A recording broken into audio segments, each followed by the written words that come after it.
Now, Ukraine's government says fighting in the eastern Donbas region has now reached a new intensity, with Russia attacking more than 40 towns and storming Ukrainian positions in several areas. Among the Russian forces who've been fighting are two brothers whose mother has spoken to the BBC. She claims they were conscripted despite President Putin's assurance that only professional soldiers have been deployed. She spoke to our Russia editor, Steve Rosenberg. This is how Moscow portrays its soldiers in Ukraine, as professionals. But away from the official images, some here tell a different story.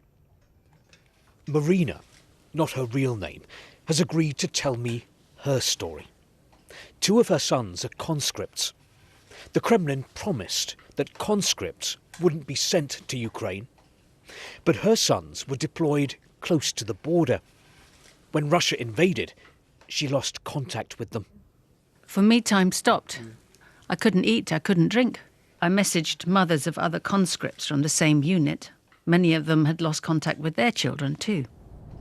I got into the car and started searching for my sons. On the phone, one of their commanders insisted they were on military exercises in the fields. I said, I have driven round all the fields where there were exercises. They're not there. Please don't lie to me.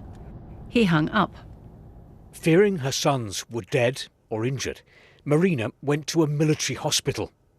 No sign. There wasn't enough medicine or bandages. Local residents supplied everything. The soldiers there were cold and hungry.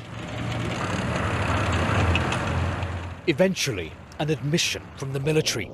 Her sons had gone into Ukraine.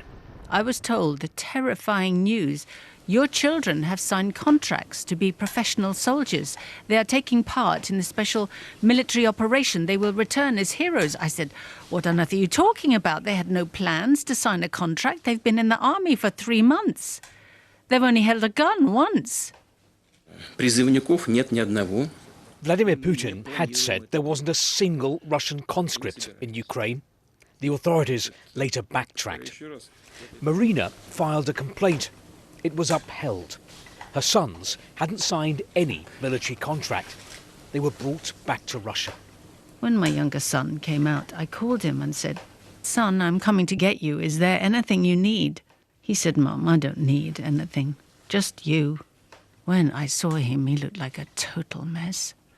The lads that came back from there were so thin, dirty and exhausted. Their clothes were all torn. My son said it's better that you don't know what happened there. But all that mattered to me was that he had come back alive. Human rights groups say there are still Russian conscripts in Ukraine. The Kremlin says it ordered an investigation into officials who allowed them to be sent there. They lied to my face. Officers lied, sergeants lied.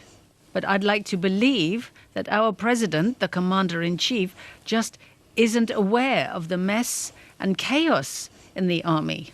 I want to tell him that not everything here is like they say it is on television. Marina says her sons came back different people. They've stopped believing in a bright future.